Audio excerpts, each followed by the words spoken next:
think of the worst human being you personally know. This doesn't usually include serial killers and cannibals, so take the next worst example. Most know one or two stalkers, thugs, sociopaths, sadists, or tyrants. Preferably, it should be someone you've had experience with yourself, not a psycho you've heard about, read about, or know from a novel, series, or movie. Nowadays, psychopaths are also consistently portrayed as anti-heroes, whereas the real lunatics are nothing like these fictional characters. Through personal experience, you can make an insightful, experience-based comparison. The worst person you know is probably not a mere human, but a person who is interdimensionally infected or influenced by dark spiritual entities, perhaps even a host or hybrid. So you are probably already familiar to some degree with the nature of dark entities and the negative quality of their vibration. All that is missing is to know the difference in degree. A black outline is used to represent the dark aspects of the aura, the vibrational output. Nobody in this world is untainted, so everyone has some dark spots in their aura. The worst people we know of are probably infested, influenced, or hybridized by dark entities and are representative, albeit minor, example of the true and complete nature of dark entities. There are various types and classes of reptilians and even darker entities that operate through them. Therefore, they range from vile to pure terror. And the way one perceives them differs from case to case due to various factors such as one's vibrational level, proximity to the entity, strength of psychic connection to the entity's ability or degree of self-concealment, telepathic influence, and the confusion it causes, and so on. Therefore, an average will be given for negative reptilians in general, and I will try to give as accurate a visual representation as possible, no arbitrary exaggeration, so that you have an objective reference for what to expect.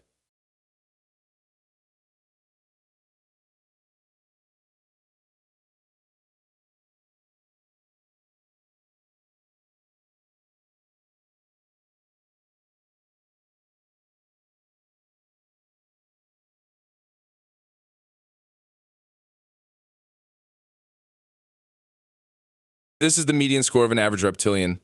There are entities that are slightly less horrid, but also much, much worse ones. The bottomless pit is the limit of how evil they can be.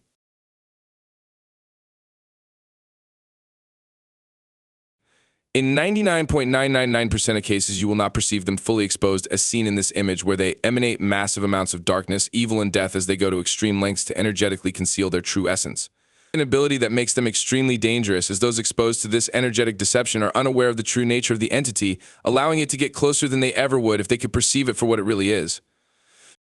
The main method they use to do this is an energetic overlay of false non-hostility. They use a wide grin from ear to ear. This facial expression is accompanied by a highly concentrated artificial smile vibration.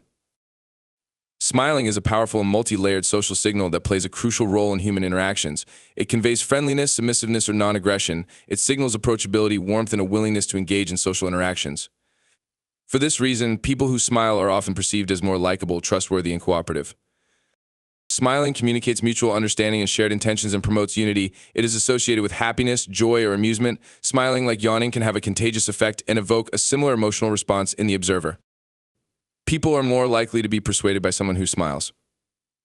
Smiling is contagious due to the mirror neuron system in the brain.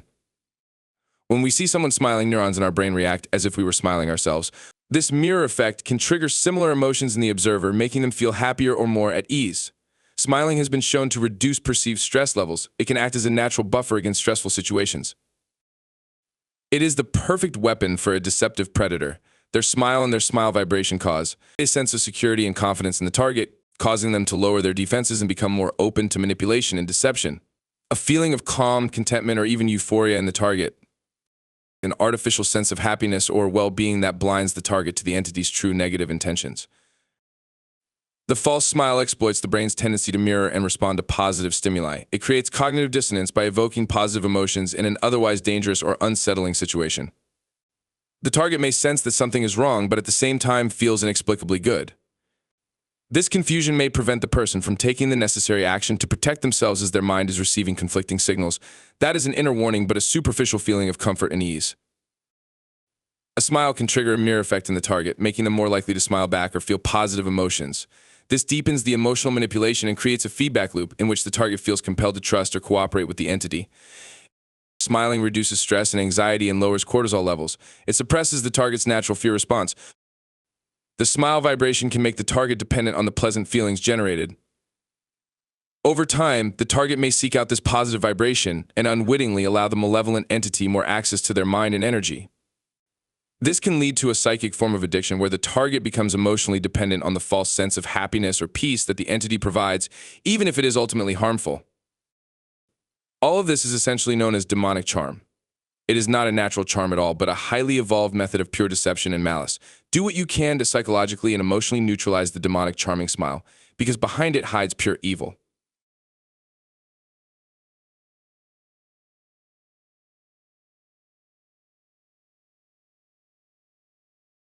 There is so much to applaud him for about.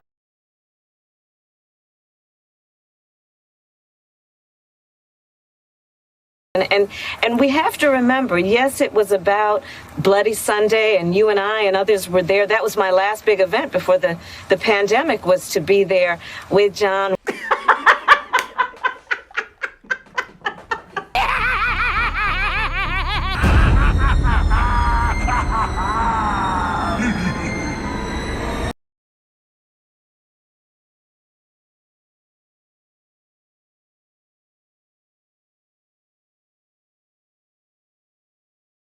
These encounters are hard to process and integrate, not just because they are so absurdly evil, but generally because they are so extreme. There is nothing like it on the scale of intensity in human life. Everything spiritual in nature is uninhibited, not dampened by the weight of physical density or material, so you experience it in raw form. If you should have such an encounter one day, and by the time you read this sentence it probably has happened, perhaps in a diminished form, or will happen at some point, know that as extreme as it is survivable, and you will not necessarily be driven mad by it.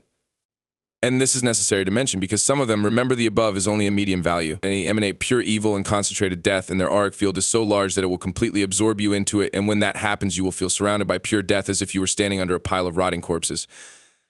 And the dark auric field of death that some of them emit can be so strong that you feel like death is imminent any second, and the intensity of their field alone can be so extreme that you may be concerned that you could die just from being exposed to it. This is not necessarily pleasant, but try to perceive it as neutrally as possible, as a spiritual insight gained. More difficult than the actual encounter can be the implications it brings. For it will reveal to you, beyond any doubt you have ever consciously or unconsciously had, that sentient, pure evil exists, is not a fairy tale, is not a psychiatric condition that could be adequately portrayed with neat terms or phrases, and that we coexist with it in this world, and so on. This can feel like a second birth, or a second fall from grace, being banished from paradise again. We have fallen from the third to the second to the first heaven, and such encounters introduce you to the lower heavens, to the dark astral realm, to the lower fourth dimension, to the circles of hell. You know also that the mere presence of such a dark entity need not be immediately dangerous.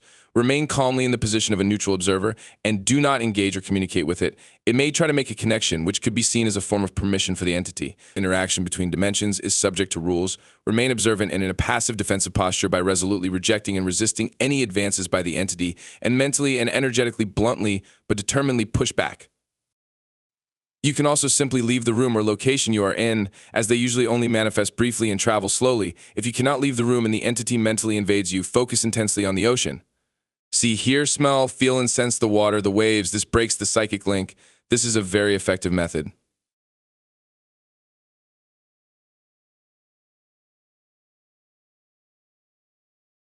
So you must be, in some basic sense, aware of who, what we are. Yes. So the question becomes, should you be allowed to live?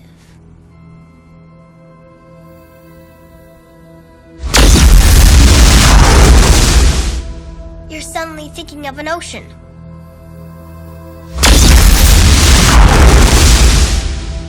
You're blocking your thoughts rather effectively with this image.